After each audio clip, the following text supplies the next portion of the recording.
Let me tell you something. Dreams, they're not some fairy tale made for people born with silver spoons. They're built in garages, in back rooms, on long nights when no one's watching. They come from hunger, not just to live, but to live loud. But dreaming big without working smart, that's just noise. You gotta move like a machine, sharp, calculated, focused. It's not about running faster than everyone. It's about knowing where the finish line really is and getting there like a pro. Some folks will try to tell you to work until you drop. But smart ones, they move with purpose. They don't waste energy proving they're strong. They prove it by building empires silently. And when you win, don't let it go to your head. You came from somewhere. Remember it. I don't care how fast your car is, how fat your wallet gets, or how many followers scream your name. If you can't show respect, if you forget your people, if you lose your soul on the way up, you already lost. See, real strength isn't in your flex. It's in how you hold back when you could boast, how you uplift others instead of standing on top of them. Stay grounded. Stay humble. Let your actions roar while your mouth whispers. Big dreams ain't just for the lucky. They're for the relentless.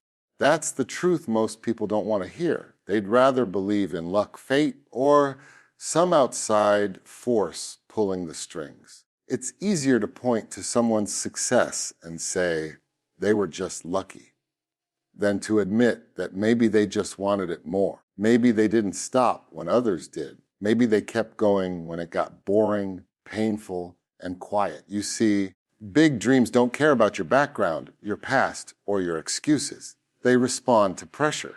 They respond to consistency. They respond to fire. And not the kind that burns out after a week. The kind that stays lit even when no one's around to cheer for you. Most people flirt with the idea of a big life, but they don't chase it. They like the sound of it.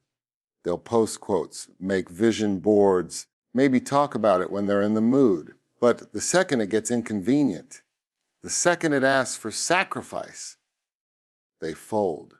Not because the dream wasn't possible, but because they weren't built for the pressure. They weren't relentless. They weren't willing to bleed for something they couldn't touch yet. They weren't willing to grind in the dark for a light that might take years to show up. You don't need permission to dream big. You don't need the perfect timing, the perfect circumstances, or the right people believing in you. All you need is the hunger, the refusal to settle. That kind of mindset, it can't be taught in a classroom. It comes from being tired of where you are, tired of being overlooked, tired of watching everyone else live a life that deep down you know you were built for. That fire, that edge, that's what separates the dreamers from the doers. Because dreamers fantasize. Doers go to war for it. They're relentless, not in a loud, showy way, but in a silent, brutal kind of way, the kind that keeps showing up, the kind that stays the course when every part of them wants to quit, the kind that sacrifices ego for elevation. There's a reason most people never live the life they talk about. They get distracted. They get comfortable. They get too concerned with looking like they're winning instead of actually winning. But the relentless, they don't need validation. They don't chase attention. They chase growth. They put their head down and move, day after day, inch by inch, setback after setback. They don't cry about how hard it is. They accept it. Because to them, the pain is part of the price, and they're willing to pay it. People think dreaming big is just about thinking positive. It's not. It's about preparing for war. It's about outlasting failure, betrayal, burnout, and self-doubt. It's about falling flat on your face and not caring who saw you. It's about walking through embarrassment, through rejection, through failure, with your head up. Because you know what you're chasing is bigger than the moment, bigger than your pride, bigger than your comfort. Big dreams will test you. They'll make you question everything. They'll make you feel like a fool for trying. They'll isolate you. They'll expose who's really in your corner. But if you stay relentless, if you keep coming back stronger, they'll eventually crack, because dreams don't bow to fear. They bow to obsession. They bow to grit. They bow to the one who just won't quit. So if you're sitting there thinking you need luck to make it big, let that go. You don't need luck. You need fire. You need hunger. You need the kind of heart that doesn't stop beating just because no one believes in it yet. You need the kind of mind that keeps pushing forward even when it doesn't make sense. Because that's what the relentless do. They move with purpose even in the dark. They train like the moment is coming. And when it finally does, they don't blink. They don't stumble. They take it because they were never waiting for permission. They were just preparing for the shot. Dream big. Yeah. But don't stop there. Be relentless. Make that dream uncomfortable with how serious you are. Make it feel you breathing down its neck. Make it know you're not one of those people who talk big but fold small. You're the kind who shows up every damn day without fail, without noise, just pressure. Until the dream gives in, let me know if you'd like Keynote 2 expanded in the same tone. Smart work beats hard work when you know what matters. Most people are busy being busy. They're grinding, running in circles, chasing everything and catching nothing. They think showing up early and staying late automatically makes them unstoppable. But hours mean nothing if your aim is off. You can swing a hammer all day, but if you're hitting the wrong wall, you're just making noise. The truth is, smart work is about direction. It's about precision. It's knowing where the pressure belongs, when to push, when to pull back, and when to pivot altogether. Hard work without strategy is just motion. Smart work is movement with intention. You can burn all your energy trying to impress people, chasing tasks, checking boxes. But if those things don't move the needle, you're not progressing. You're just exhausting yourself. There's nothing noble about being busy for the sake of being busy. Hustle doesn't mean chaos. Real ones don't just grind. They target. They figure out the one lever that moves the whole system, and they pull it with everything they've got. You don't win by doing the most. You win by doing what matters most. That's the difference between noise and impact. That's the difference between being everywhere and getting somewhere. You don't need to prove your hustle to the world. You need to make your time count. Every minute should have a purpose. Every move should be calculated. You can outsmart burnout if you're clear on your priorities. But if you're just reacting, just doing what feels urgent, you'll stay stuck. You'll confuse effort with effectiveness. And that's how people stay busy for years with nothing to show for it. The world will tell you to hustle harder, to wake up earlier, sleep less, outwork everybody. That's fine if you've got a target. But if you're not locked in on what actually brings results, that hustle becomes a trap. You start wearing stress like a badge of honor. You start thinking the grind is the goal. But the grind is just the vehicle. The goal is progress. The goal is clarity. The goal is to move forward in a way that lasts. Smart workers don't just outlast others. They outthink them. They stay calm. They stay focused. They don't waste time chasing what looks important. They chase what is important. Sometimes that means slowing down to assess. Sometimes that means saying no. Sometimes it means doing less so the things you do actually matter. That's what people don't get. Being selective is power. You can't do everything. And you don't need to. You just need to do the right things at the right time with the right energy. That's smart work. That's how you build something that doesn't break when life gets heavy. Hard work is good. Discipline matters. But smart work is the difference between being tired and being effective. A lion doesn't run after every animal it sees. It waits, it watches, and then it strikes. One kill, full energy, maximum return. That's strategy. That's efficiency. That's how the strongest survive. It's not about doing more. It's about doing what counts with full force. You can't waste your grind on distractions. You've only got so much time, so much energy. Every drop of sweat should go into something that takes you forward. Anything else is noise. And don't confuse being smart with taking shortcuts. This isn't about being lazy.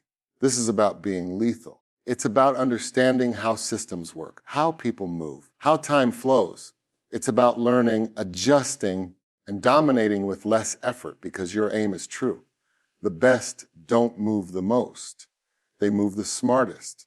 And that's why they win. That's why they last.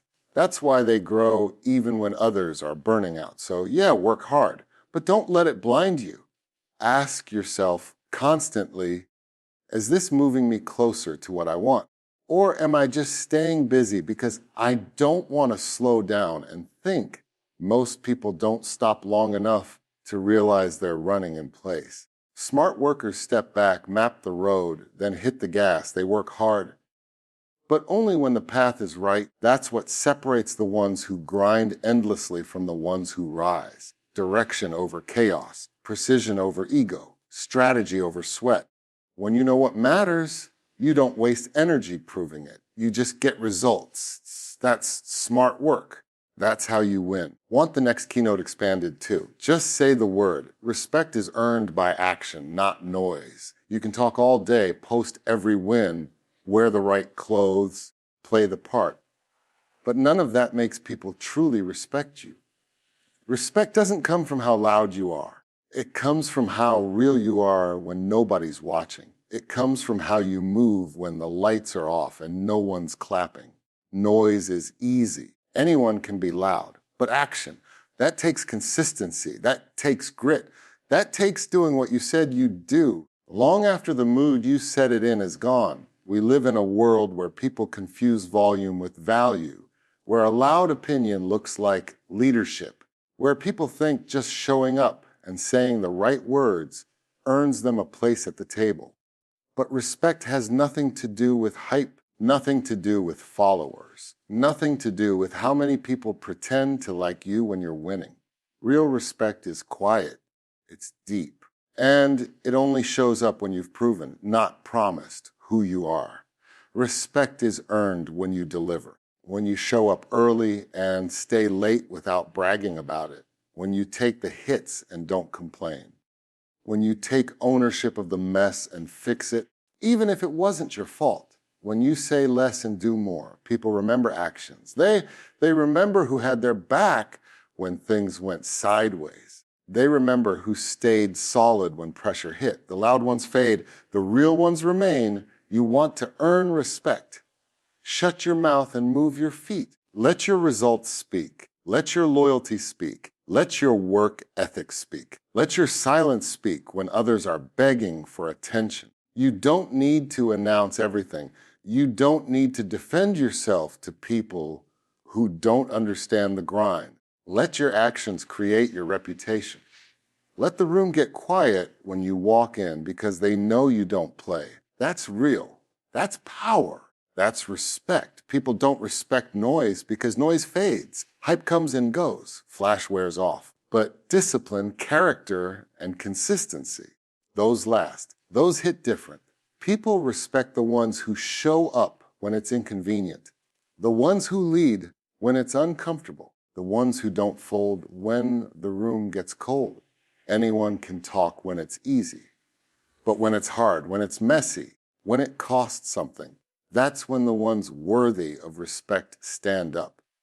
And they don't have to yell about it. They just do it. No permission, no announcement, just action. You don't have to force people to respect you. You just have to be undeniable.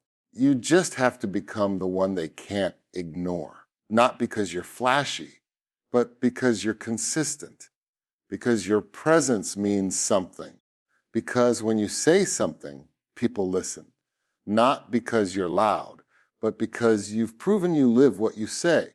That kind of weight doesn't come from your voice. It comes from your record.